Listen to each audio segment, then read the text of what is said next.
for everyone who's listening in on today's episode of Blue Dope, we have none other than Sean the Pen Garrett. You might have heard him without realizing you were hearing, because he was speaking through his pen, right? Whether it was Beyonce, Mario, Khalees, right? Summer Walker right now, but then also as an artist, got to talk about the fact they got tracks with Ludacris, Rose, Migos, Gucci Man, and the list goes on all around. But the big thing is, we want to know where it all started. J. Cole. Oh, yeah, yes, Cole, no doubt. So I want to start from the beginning. Are you Atlanta? Is that where was that home base for you? Yeah, Atlanta's home base, bro. I'm a Grady baby. You know what I'm saying? I'm from Atlanta, Georgia. You know, my parents, man, met on Fort McPherson, which is the place that Tyler Perry ended up buying. Oh, you know? Wow. Yeah, so there's a lot of historical things that happened in my life, man. My mom is no longer with us, but she got me ready for the world, man. She got me ready for the world. I've been writing songs, man, as probably as far as back when I started talking, probably, because I remember I used to do songs. I remember when I was my mom told me I had a gift when I was probably about 5, because I used to sit in the back of the car, and when other songs were on, I would be writing my own song over the song that's playing. You doing the remix? I was remixing, but I was actually, so I was doing counter melodies. Wow. To when I was really, really young. And you know what's crazy? My 6-year-old does the same thing. Dope. He does it now. Nice. So it's really crazy. So, I mean, was that something that came from your parents? Were they musicians or just in the arts? My mother sang, for sure. But to be very honest with you, it's a God-given gift, man. And I think a lot of times, you know, when I think about it in retrospect, you know, my mother was so influential in my life. Like, the reason why, you know, I do so much to protect women in reference to uplifting them and kind of being in their corner and doing anthems for females, because, you know, my mom was really my hero. Nice. My dad is my hero too, but my dad didn't talk as much. You know what I'm saying? My dad was extremely smart, and military. He go on special missions and stuff. And, you know, he taught me he taught me tactics. He taught me like strategy, you know what I'm saying? Like warfare, mental war. You know what I'm saying? Like, he taught me that type shit. My mom taught me the real shit of life in reference to survival. Like, my mom taught that shit to me. Like, she, you know, she was just a real sister, man. My mom's from Perry Homes. Anybody from Atlanta, Georgia, you know what I'm saying, know that Perry Homes that was one of the wildest. That was a wild project. You know what I'm saying? And so I'm really authentically Atlanta. Okay. But I moved to Europe when I was like 5, turning 6 years old. Okay. And I got a chance to see the world, you know what I'm saying? And so imagine a brother having very structured parents that, you know, my dad's from Philly, my mom's from Atlanta. Okay. Growing up in a household of really good parents, man, that was really about life. They were pro-life. They were pro-positivity. My mom always made me feel like I could do anything in the world. Nice. And you know, and my mom being my hero was because she had a lot of struggles. You know, my mom was raped and left for dead when I was 4. She went to go buy some cigarettes from the grocery store. And, you know, somebody stuck a gun in her stomach when she was coming out to her car. And, you know, all of those things as a young kid, I just embraced, you know, and my mom also, man, you know, my mom's 13 brothers and sisters. She grew up in an orphanage because, you know, at some point when she was younger, because her mom was kind of, you know, my grandmother was in the street, you know what I'm saying? Like, grandmother was beautiful, beautiful woman. And she was outside. You know what I'm saying? My granddaddy, they were trying to, you know, he was trying to handle all the kids, couldn't handle all the kids, you know what I'm saying? 13 kids, bro. It's like, so some of them, some of the kids ended up getting split up, you know what I'm saying? Yeah. So, you know, I'm one of those type of people. I was one of those kids, man. Everything was real vivid to me. You know what I'm saying? Like, I was an emotional kid, man. I was an emotional kid, but still I was real. Can we curse on here? We can curse on here, Yeah, right? you could, feel free, man. But I mean, at the end of the day, so I mean, you're 5 years old, you start writing, right? And you have all these emotions and everything around you. Was it an escape for you early? Yeah. Yeah, because what I was trying to get to was the fact that, you know, I endured everything that I saw. You know what I'm saying? Everything that I saw, everything was so vivid. It was vivid. Like, I took things. I've always been a serious kid. You know what I'm saying? Like, you know, some kids just playful. They play all the time. I wasn't really one of them kids that played all the time. I was one of them that paid attention all the time. Wow. So, you know, a lot of people talk all this shit like, you know what I'm saying? I was in the streets. I was from the hood. I was from a hood. Yeah. But I never wanted to. Every time I went outside and what I saw, I I realized that, like, this is not what I want to do. I respect where I'm at, but this ain't where I want to be. And in my mind and in my heart, I felt like, you know, I'm getting out of here. I'm gonna get out of here. Yes. You know what I'm saying? I want to travel. And so I started creating, so I could create my own narrative. I started writing songs when I was younger on how I wanted the narrative to change, how I wanted the outcome to be. You know what I'm saying? And so it's almost like I took control of my surroundings in my mind.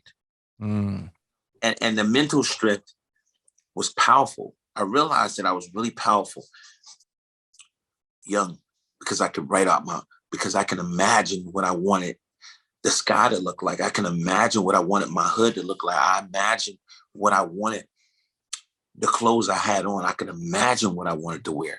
I can imagine what I saw. You know what I'm saying?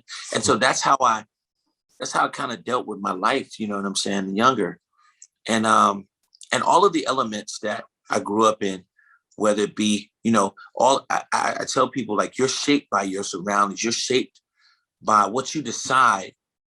Just because you grew up in a negative environment doesn't necessarily have to mean you're negative. Facts. You know, you can say to yourself, I'm in the hood. I'm in a dangerous scenario. I'm in a dangerous situation. But if I positively want to adapt the idea of getting out of here, being positive, and studying things that are positive, learning how there's negative and there's positive. You know, some people are attracted to negative stuff. Some people are attracted to positive shit. In my mind, I just say, hey, man, I want to be a positive person. And then I feel like as a younger person too, I also connected to God. My mom was really God fearing. So with those elements, I was straight, bro. It was like I never realized we were broke. Yeah. I never felt those things because my mother taught me how to look at life, right, and and look at things from a positive perspective, you know. And so I can get deep about that, man. But it was a mind. Yeah. Much shout outs to the parents. You know, that's the foundation right there. Having that beyond you, that's it. I mean, how did that translate for you, just like as a student? And musically, were you just like, whether student of music or just student in the regular terms of going to school and having to do your thing there? It really completed my circle because, see, I was an athlete too. Oh, wow. And so being an athlete, I used to use my theory of being an athlete and competing Yes. with my musical gift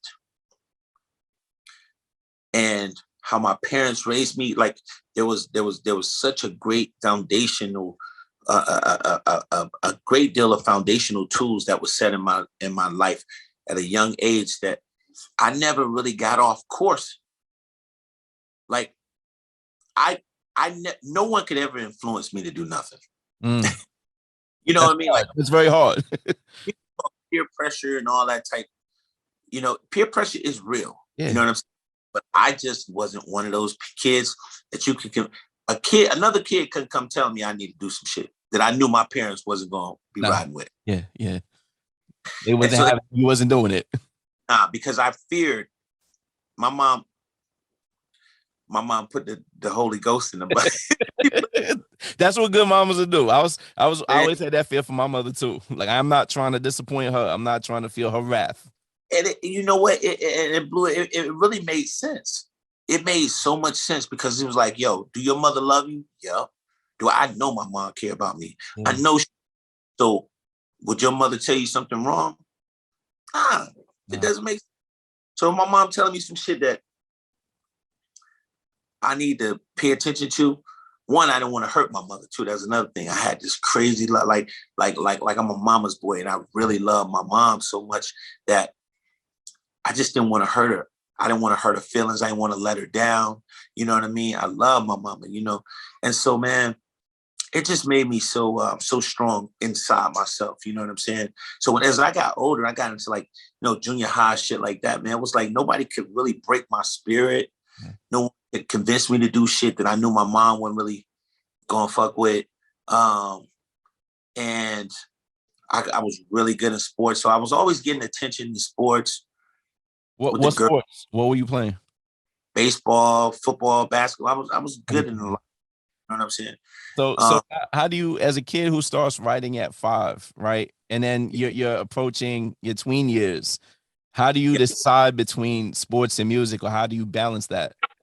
It was very hard. It was very hard because I really love, I really love sports. You know what I'm saying? Really love sports. And so I'm gonna grab this cord. Hold on 1 second, bro. So I really love sports. So it was never like I always looked out and said, damn, at some point I really felt like I was like, damn, I was gonna have to make a decision. But I love music so much that I had already knew that music was gonna be music is a vibe. You know what I'm saying? Like when you got a gift in music, it's hard, man. And sports is the shit too. It's like I can, I realized, I said, damn, I could do music and I could still compete like I'm on the field. Yes. I could knock a baseball from here to Pluto. Yeah. It was really good. And my mom, that's another thing I love so much about her. She used to come to all me and my brother's games, man. She used to keep us so active. She used to always have us in sports. And she told me, she'd be like, sports, competing in sports is going to teach you things that I don't teach you. Yes. So it taught me like the respect of others, teamwork, respect. It was a certain sense of respect that I always. I've always felt that that's the biggest thing from sports, that teamwork. It could translate to so many different places at the end of the day. It did, man. It really does. And now I watch sports every day. Like when I'm making music, I watch sports TV, the volume be turned down, but I'm always looking at sports, always. And it's always in my mind, the competition, the competitiveness, you know what I'm saying? And so, man, anyway, I ended up signing my first deal when I was, as an artist, when I was 13 years old. And I always knew that I had. In Europe. How does that even happen? In Europe. Yo, you know what's crazy? I just ran into the guy that signed me. You serious? He's the chairman. Yes, he's damn chairman of BMG. Wow. I signed the Ariel BMG, man, when I was 13. Wow. And and so But you had a demo and everything, like recorded songs at that point at 13, or did they just hear you, at a talent show or something and say we need this kid? yo, man, somebody, my manager at the time found me. I was doing shows. I was a lead singer of this top 40 band. As Mm, a kid, we mm, would do shows at the beer fest, at the Oktoberfest. wow. They got, so in Europe they got these things they call Oktoberfest, and basically, there's man, there's thousands of people that's there. You know what I'm saying? Because it's like this big, huge beer tent, Yeah, yeah. and they got a band, and I'm doing top 40. I'm singing top 40 records, bro. And it's probably, it's 2,000 people in there, maybe. You Crazy. know. So what an experience, you know what I'm saying? And I mean, just growing up in Europe, you know, doing that, man, my high school trips in Spain, you know what I'm saying? Like, That's different.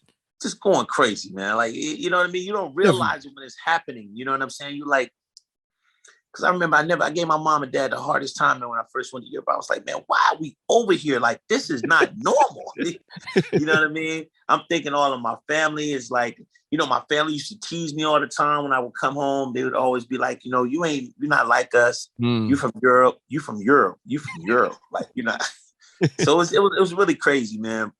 But it was a beautiful thing, man. I finally realized, like, the older I got, I was like, damn, I've really been put in a great position of just knowledge, just learning how like, the great thing about growing up abroad is that you see how other people live, you see how they grow. I'm over there in Germany, man. You got 80-year-old people riding bikes through the city, Mm. and then coming home, and my grandmother got high blood pressure. Exactly. She's 65. Crazy. You know what I'm saying? And I'm like, How? and I realized, it's like, man, it's the food that we eat, it's the way we train, it's the way we talk in America versus how people outside of America, eat, and what they're taught and how they look at things. So it's just a great deal. It was a different type of experience, and mentally, as a child, you know what I'm saying, growing up. And so I was able to still have that, my foundation of, like, being from the hood and being, you know what I'm saying, still being a African American brother from the hoods of America, the streets of Atlanta. At the same time, man, I'm traveling the world, man, and I'm seeing all different types of vibes. You know what I'm saying? When it comes to, like, women, I mean, signing the first record deal that young, man. You know what I'm saying? Just traveling the world, it was definitely a different experience. I saw a whole, as Khaled like to say, I saw a whole different types of vibes. So I mean, at 13 with a record deal, like what was that process like for you? Did you start recording like right away with the label? It sounds like you got to travel around the world even more with the label. How did that work out? Well, yeah, I was in a group, so it was like Oh, I was the lead singer of the group, but it was practice every day. It okay. was rehearsals. You know what I'm saying? We was getting ready for shows. Man, it was the same shit you see, like, New Edition do. Yeah, You know yeah. what I'm saying? Okay. Just like the New It was Edition story, like it that was whole like thing. that vibe. Yeah, you know what Okay. I'm saying? It was like it was just young boot camp. You know what I'm saying? Writing songs, working in the studio, You had doing, the tutors doing. going, no school, just tutors. Like how do you do that? Well, no, no, no. Well, I did. I stayed in school until, so my mom was like, "Yo, you're gonna go to college. Okay. You either going to the military, or you're going to college. I'm telling you that right now." And she Big. was just like, music's cool, but you going to the military, or you going to school, one or two. I was like, "Oh, Mom, I'm definitely not going in the military. That's a fact." Okay. And I said, she was like, "Well, you going to school?" And I was like, "Well, how am I gonna go to school? And I got shows to do." She Yeah. said, "You better go up there and try to talk to them people at University of Maryland, try to figure out if they can work out some get you a tutor or something." So I Okay. was able to do that. I was able to get me a tutor. I ended up doing a 2-year, getting a 2-year degree versus a 4-year. Okay. But at least, it was really great. My major was finance. My mom made me, made me get at least a 2-year Okay. um, degree, and so it was, But what was so amazing is that, man, I moved back to the States and I was supposed to sign a deal with Warner Brothers. My deal fell through. Mm.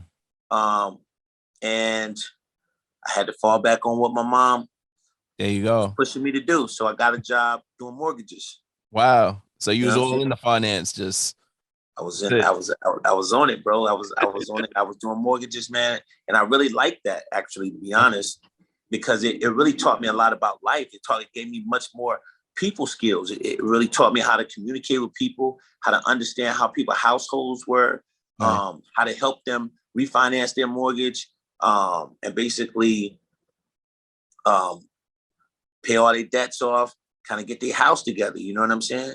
It really taught me a lot about how life was in a lot of different homes and how people was actually living. It was different than my life, Yeah. but I Yeah. learned a lot. You know what I mean? So it kind of taught me a lot more about people. And in a from a foundational perspective, my mother used to tell me that everything ain't gonna look like it used to look. It ain't gonna look. It ain't gonna be. Everything ain't gonna be familiar to you.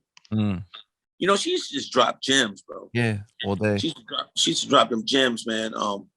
That really helped me really grow up. Nice. Nice. So I mean, how'd you make the jump from doing mortgages to just going full into the industry now that you were back in the US? So my mom died, man. I found out my mother had cancer, and I ended up losing my mother. At the same time, even though I was still mortgages, I still was, writing songs. I still was, doing demos and shit like that. I still was, on my grind as an artist too. You know what I'm saying? Okay. So that's how I got the situation where, they wanted me to sign a new deal. Okay.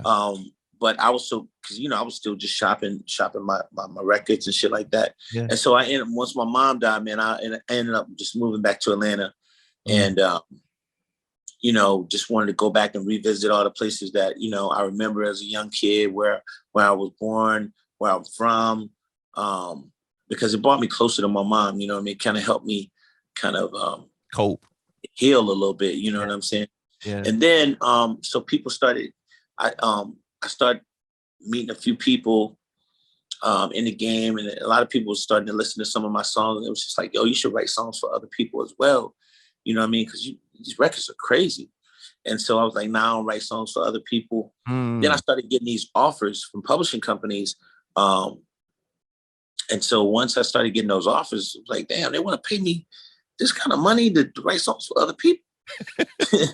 So anyway, man, I ended up doing. I had an offer for 500. I had an offer for 300, but I ended up doing a smaller deal with Hicko Music Publishing, which is L.A. Reid's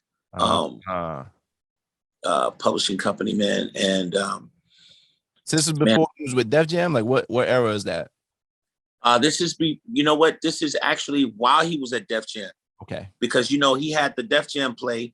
He was the chairman of Def Jam, of course, but he had a publishing company on the side. Nice. Yeah, man. And so I ended up doing my publishing deal with Hicko Music Publishing, and I always knew that I was gifted. You know what I'm saying? It's just, but from a humble perspective, man, my mom taught me how to be humble, man. And you ain't got to always say what it is, or what you do. You just got to do it and make your point that way. You know what I'm saying? And so I ended up doing my deal there, man. I signed my deal now September 2003. Nice. November 2003, I did a year. You had a year, you said? I said November 2003, I did the record year. Oh, that's when you did year for Usher. Yeah, and then it actually, we actually leaked it, man, in December, and it was at the time that you ain't even supposed to be, at the time that the industry's supposed to be, pretty much shut down. Yeah. Went crazy. The roof. So L.A. Reid connected that whole thing, like, because I know L.A. Reid, he was already tied to Usher and everything, so he said, yeah. So yeah, of course, it was Arista. No, I'm sorry, I said Def Jam. Okay, no, it was Arista. It was Arista. Yep.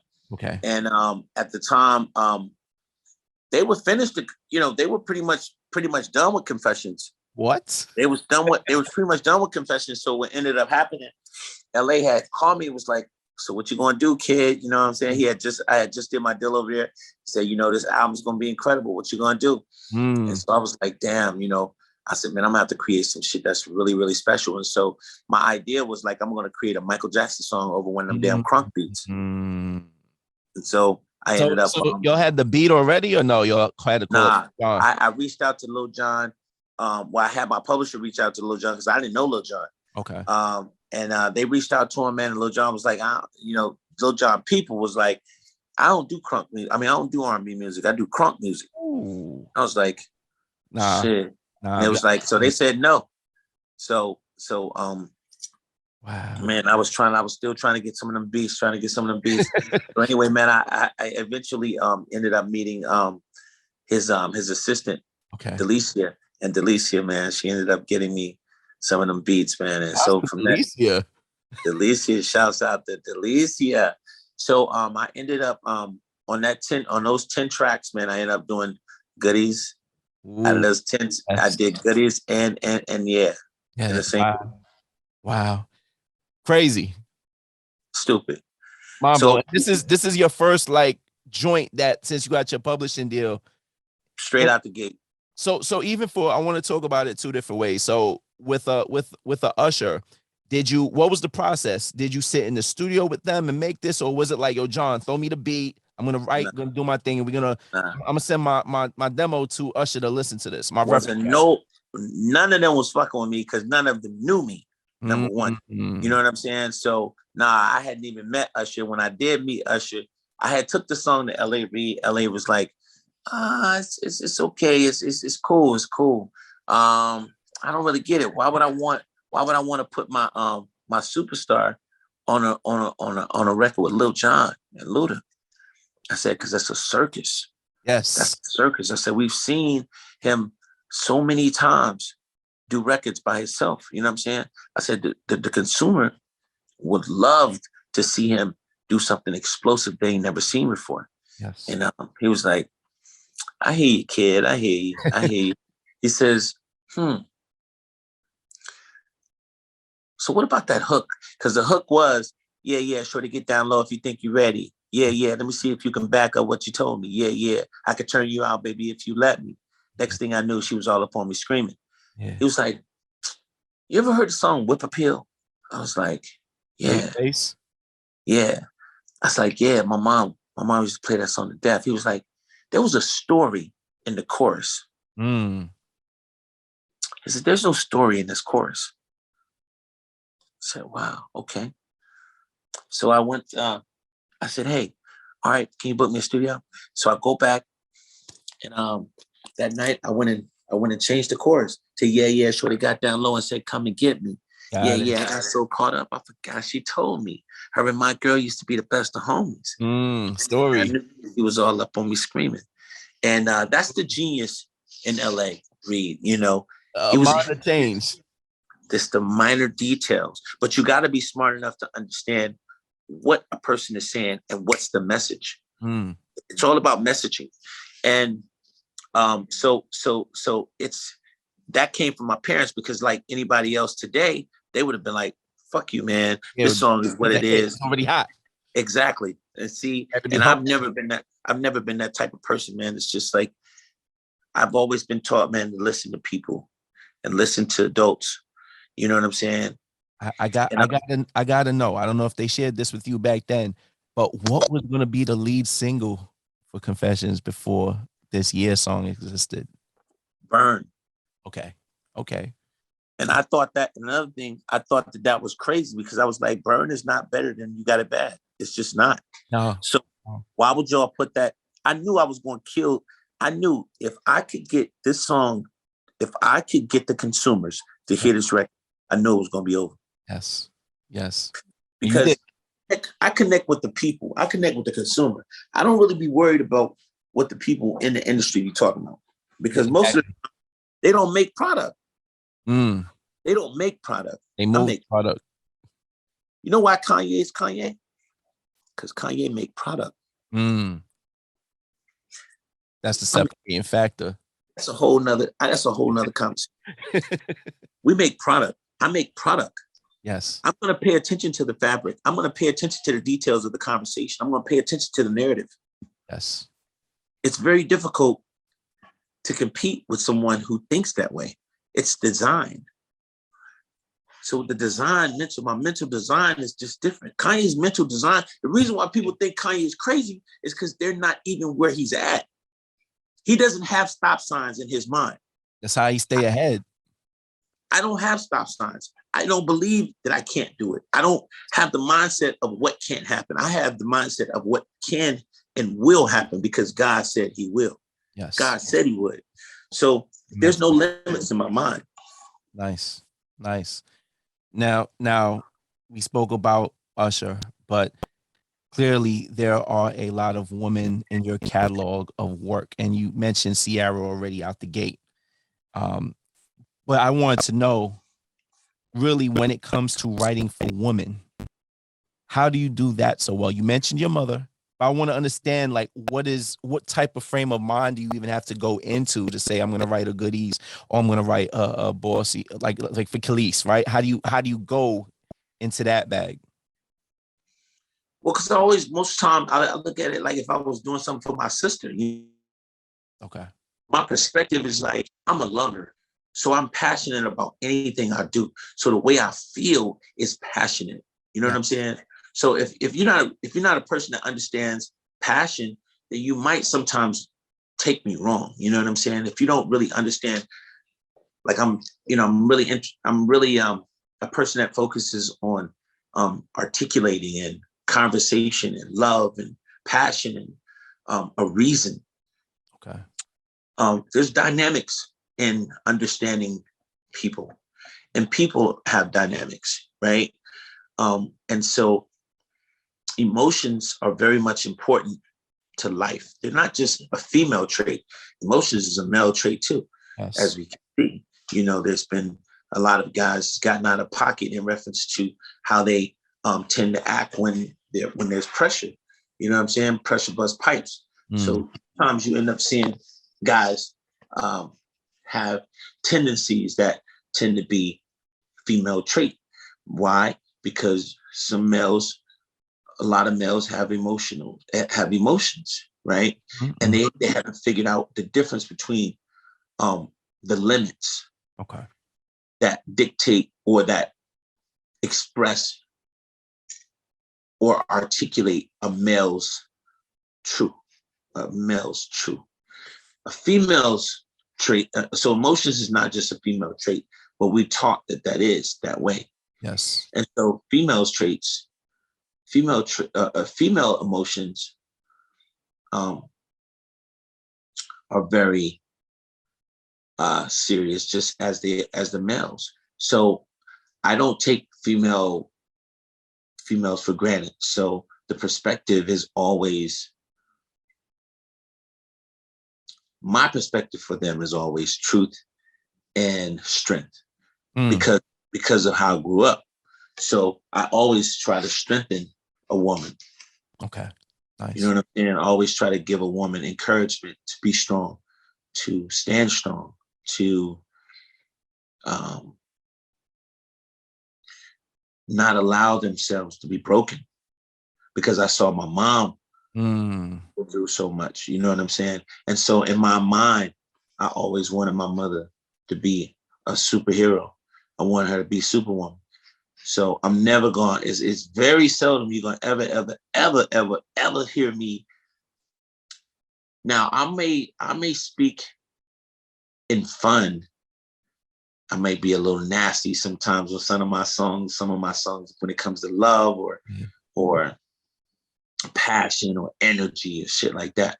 But I never would degrade a woman. And degrading is not necessarily using a term. I mean, excuse me, like I say the word bitch for sure, right? But I don't say it in a way where I would demean a woman, like she ain't shit. You know what I'm saying? That's never gonna be in my heart. Yeah. That's never gonna be my mental approach. ever. I love women. I want women to, because because women bear bear children. Yes. So I just don't my first thought ain't a woman ain't shit. That's not my first thought ever. Now, I definitely want to go into other parts of your career, but with you just hearing you say that, I want to talk about even right now. Summer Walker, her album just dropped. You executive produced it, Yes, sir. wrote on it. Yes, sir. So how did, just even with what you just said, how did you put that into this album as well, working with someone like Summer? Well, me and Summer have a lot of the same. Like, she's an emotional woman. She's a woman who has bared a lot of pain.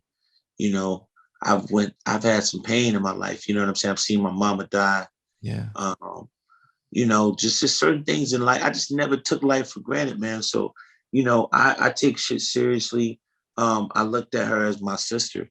I looked at her as a state of mind, her situation. I wanted to help uplift her. Yeah. I wanted to be someone she could lean on. You know what I'm saying? Because I could see easily that she really loves hard, Mm. and she really have loved the guys that she's been involved with. And you know, sometimes it don't work out, you know what I'm saying? But it doesn't mean that you're worthless. Yeah. It doesn't mean that you ain't shit. It doesn't mean that. It just means that it didn't work out, you know? And so she's a superstar because she knows how to express herself. She's vulnerable in ways that a lot of people are scared, scared to be, scared to say. She's fearless. She has a lot of unique ways. She's a very unique woman, Nice. young woman too. Yeah. Yeah.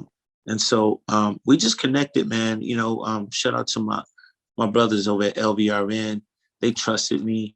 They brought me in, man, and just wanted me to really work with her and, you know, help elevate her her sound, help elevate records.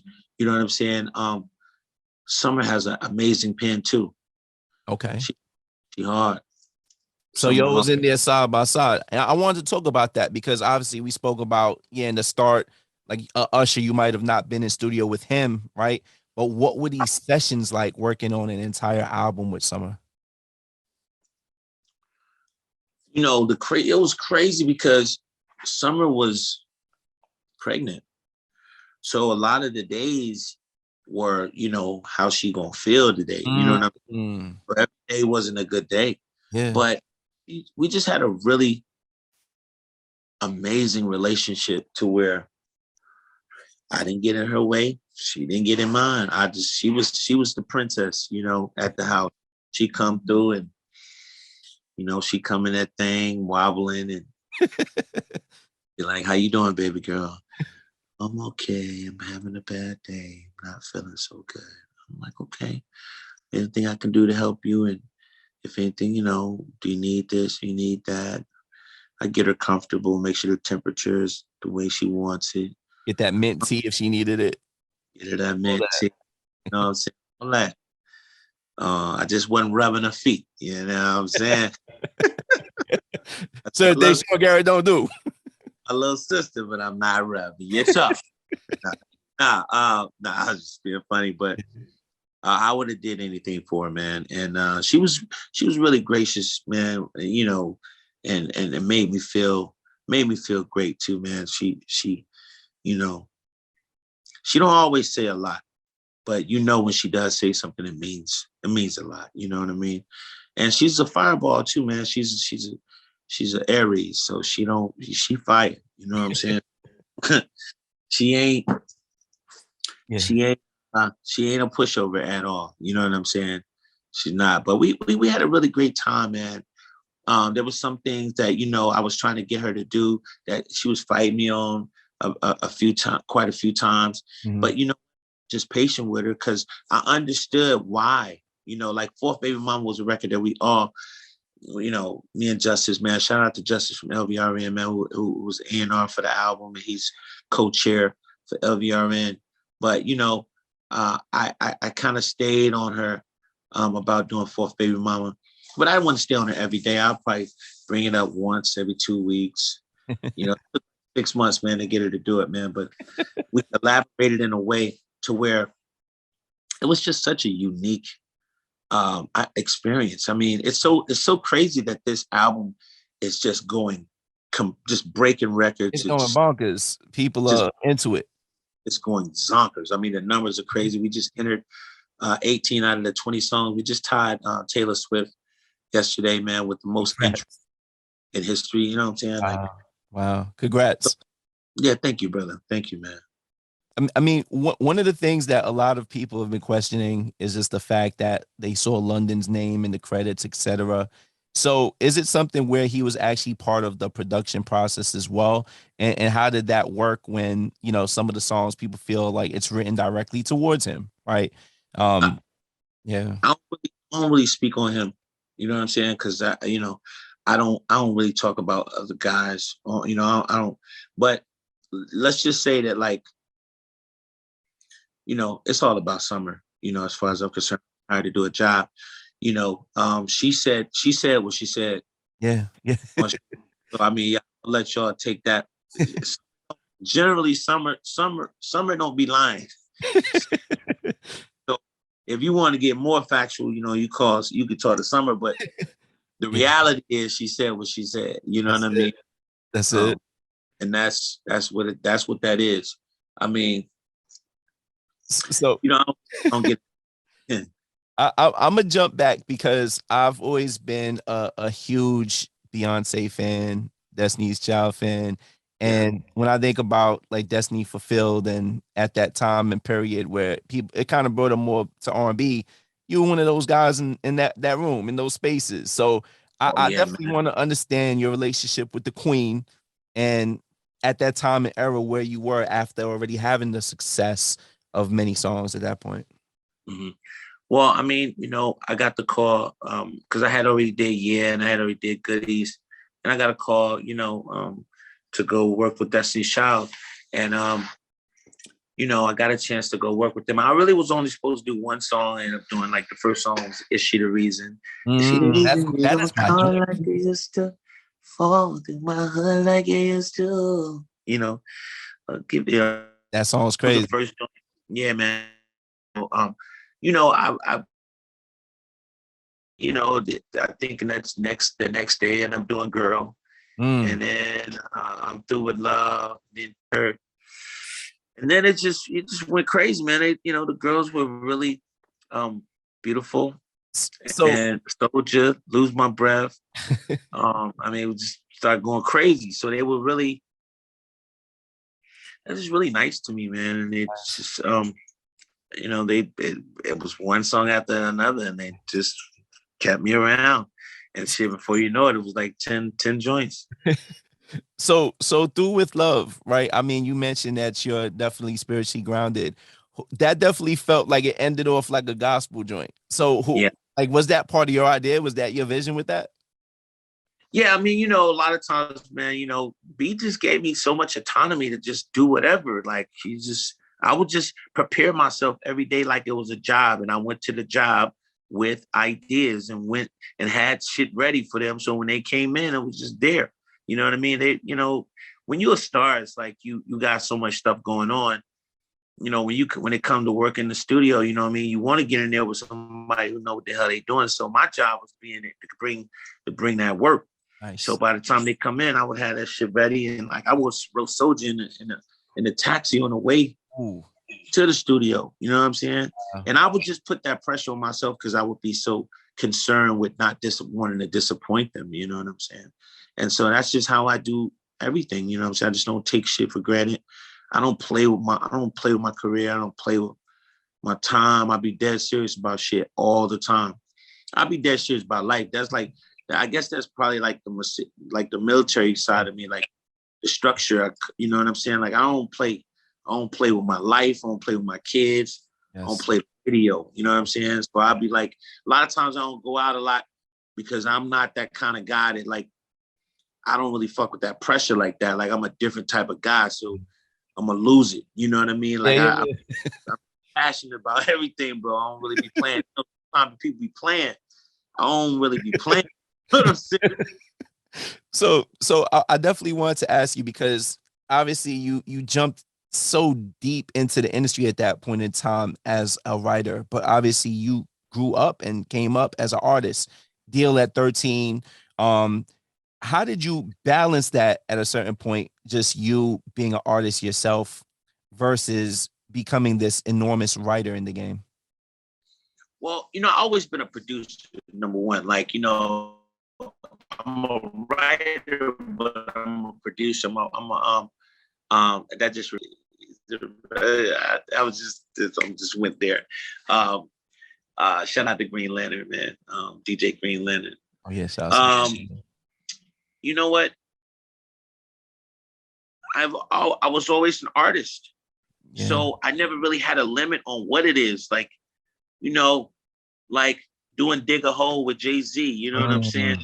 Like, I just fucking do music, bro. I make music. I'm a producer. I make shit. I'm gonna pull it out the ground. You know what I'm saying? Whatever it takes to make it go crazy, that's what I'm gonna do. You know what I'm saying? I'm gonna add shit. I'm gonna take shit out. I'm gonna use them drums. Take this out. Add this shit. You know what I mean? So it's being a writer is one thing. Writing is one thing. Singing is another. I sing. You know what I'm saying? Yes. Produce, you know what I'm saying? So I'm just a creative.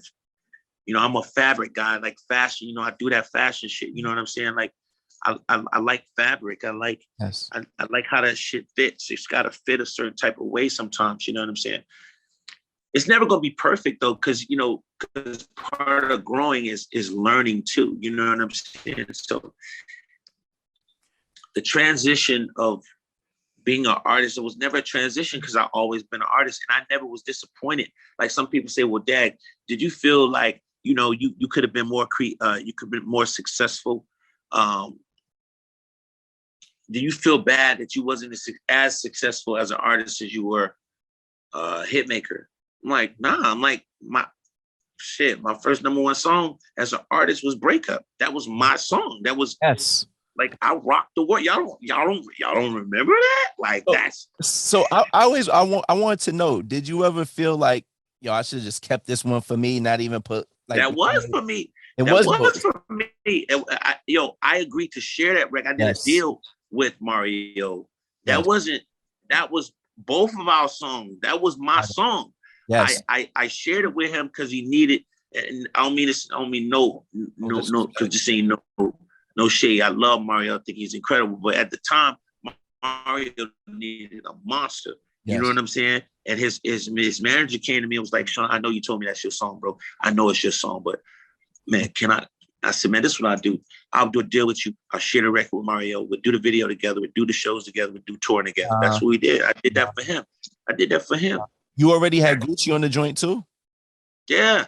Wow. It was done. Shout out my man Bangladesh too, man. It's like my brother, man. Like, we create these things, bro. We create this music. Like, we create this shit. It ain't like, but see, you know what? Now people kind of like understanding me a little bit more because, now it's so relevant to this generation, what we just, accomplished. But I've been doing this shit, man. You know what I'm saying? And I love it. But I was patient with the people. I was patient. I'm glad we got a chance to know each other, people. We know each other. Y'all getting to know me now. You know what I'm saying? But I always been this person. I always been a person that worked really hard and cared about these artists. I care about them. You know what I'm saying? And I'd say this one thing that really struck me. Like, I never got thanked one time publicly by none of these artists that I worked with. We were giving them #1 records over and over and over again. Wow. You know what I'm saying? But Summer Walker was the only person who ever thanked. And that's no shade to nobody. But I'm just being honest. Wow. She the first one that said built different. She's built different then. And she built different, bro. Because, and this is what life really is about. Some people don't understand the law of candor. Some people don't understand the law of love. Some people don't understand when passing the ball to someone else and giving them their flowers when they done bust their tail with you. You know what I'm saying? You make it seem like it's all you. That's cool. I don't have a problem with that. Eventually, though, you're gonna have to deal with that. And it's not necessarily gonna be too rewarding because you should always give love back to people. You know what I'm saying? Yes. Because it makes you stronger. Yes. It really does. It makes you more powerful, actually, because the law of giving is just as powerful as the law of taking.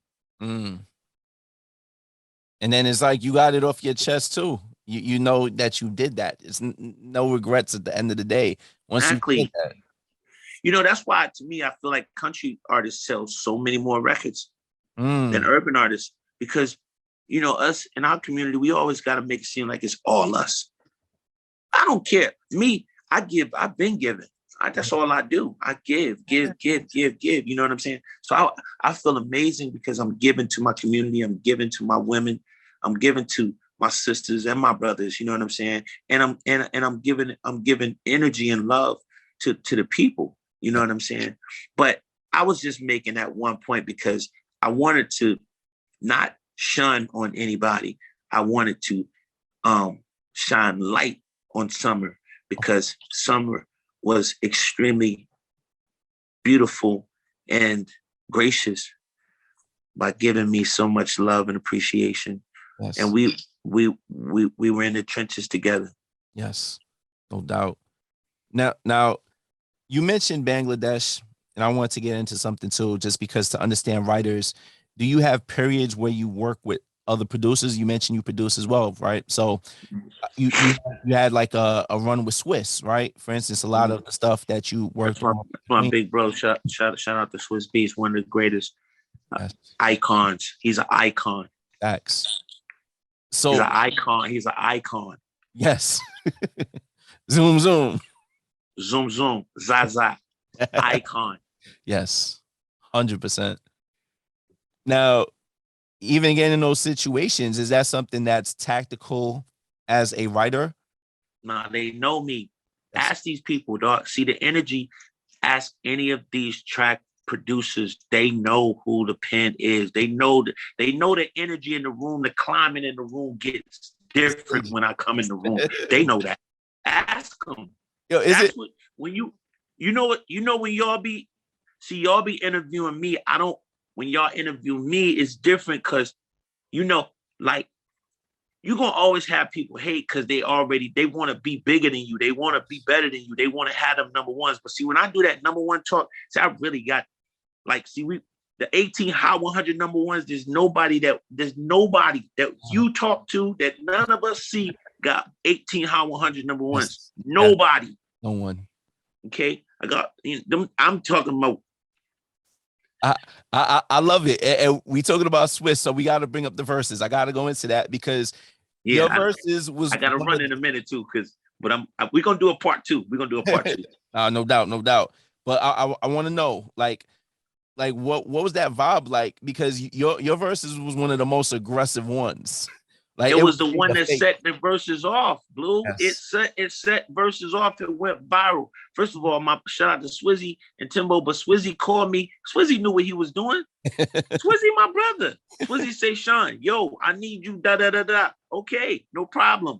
But when I got on the field, I got a little greasy because the boy, the other guy, he got greasy. Right? Yeah, then people start choosing sides, but they forgot he got disrespectful. He said something he shouldn't have said. You feel me? Then I went and got extra greasy. Now I already knew I had the bombs because the catalog is retarded, right? Exactly.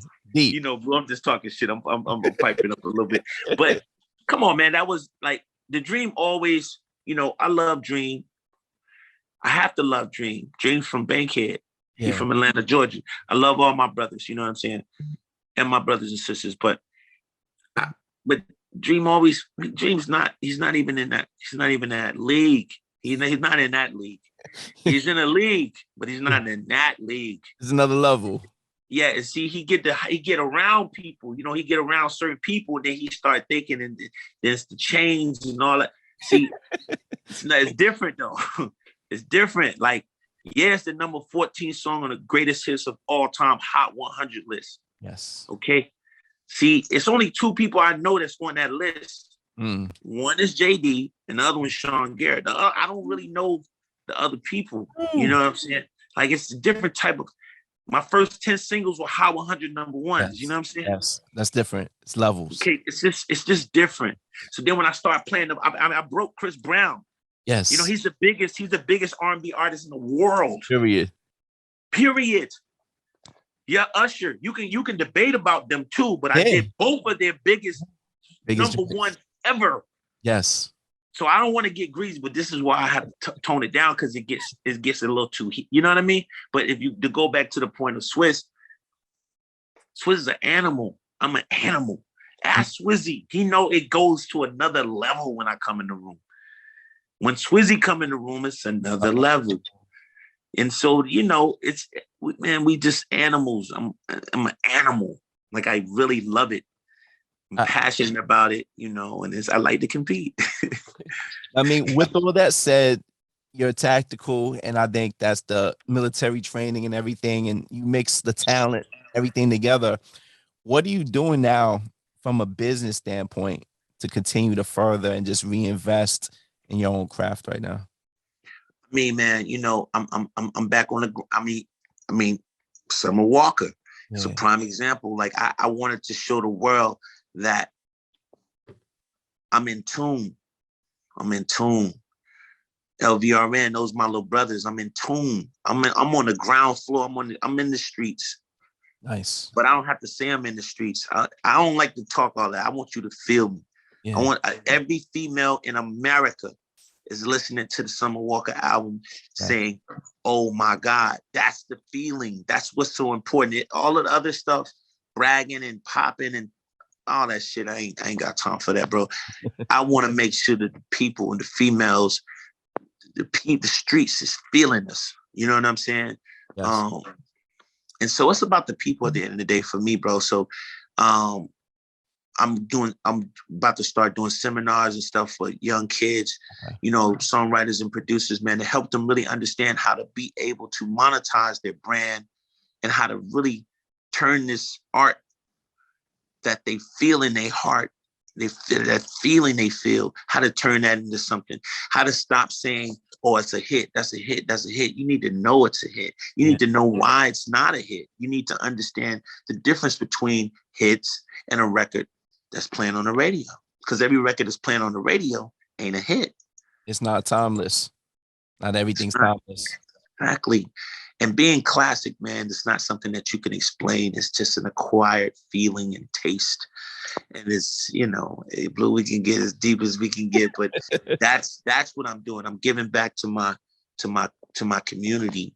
And my community is going to always give it back to me. You know what I'm saying? That's what's going to make me live forever. I'm going to live forever. Yes. I'm going to live forever. Yes. Because we're going to be listening to Sean Garrett joints forever. Forever. That's generationally. Generational is what it is, bro. And that's all I set out to do. That's all I wanted to do. That's what I love to do. And give my all to my community. You know, let my community know I love them. You know what I'm saying? Whether it be Brooklyn or whether it be Queens or Staten Island or the Bronx or Bankhead or Compton, like, you know, or London. You know what I'm saying? You know, or Japan. Like, I'm global, bro. That's it. I'm global love. That's it, man. So what's the next project? We're gonna leave it off with that. You got anything cooking that you could share? Come on, man. The album is on the way. You know what I'm saying? You know my album coming. Top first quarter. You know that's happening. I mean, we back outside, bro. It's just I mean, hits coming from you. Just coming from all different directions. I'm not playing. I'm back outside. Nice. You know, I give him a break. I needed a little competition. I wanted some competition. Ooh. You know, I thought I was going to see some things, and then I started analyzing it, and then I didn't see it. So I was like, somebody told me today that was like, Sean, they was waiting on you to come back out. Now the pen is suddenly on the paper again, and it's over for everybody. The people just said, Blue, they appreciate us. They just told us they missed us, and we miss y'all too. You know, and I tell you, I try to be a little funny and break sometimes, but I really love this, man. I love what you do. I love like shout out to all the DJs, man. The DJ, without DJs, we're nothing. Yeah. I love, you know, just the radio station, everybody that plays records, man. Anybody that does anything to support the creative that we do. I love y'all, man. I appreciate y'all from the bottom of my heart, man. It's been a great, amazing ride. And I'm still young as hell, man. That's it. Happy, man. You know what I'm saying? And shit, I got all this drip and shit. This drip, they finna get this drip. You know what I'm saying? Because we outside again. Pull these cars and shit back outside. You know what I'm saying? We gotta get this shit going. That's it. You know what I mean? Hamilton Road all day, every day. You know what I'm saying? Grady, baby, swell. Yo, when you in New York again, we gonna get it. I'm coming to get with you, man. Let's do some parties, man. Have some fun, man. I'm you know, I'm gonna say this one thing before we go, man. I'm just happy, man, to the point, man. I want us to start dancing again and having a good time, man. And like, you know, I just want music. It's gonna be 22, gonna be crazy. It's gonna be crazy. Thanks. But Sean, we looking forward to seeing everything you got cooking. Much congratulations on the continued success. It's never stopped, and you keep going, and we love to see it. Just now you impacting a whole nother generation of listeners, man. Thank y'all, man. I love y'all so much, man. I appreciate everything that y'all have ever done for me, man. I mean that shit, man, you know, because, you know, hey, you know, they don't have to like it. You know what I'm saying? And so it's a beautiful thing when they do. And I don't ever want to seem like I don't appreciate it, man, because I really do. I appreciate the love. I every time I be in the streets, man, people always show me love, man. That's the thing that make me smile. That like make my heart feel good, man. You know what I'm saying? That's it. It's all about all the listeners out there. It is, man. Thank y'all, man. I love y'all. Yo, I'm glad y'all really like the album too. Facts. But no, appreciate you being on the show, man. Yo, Sean, it's been real. It's Blue Dope.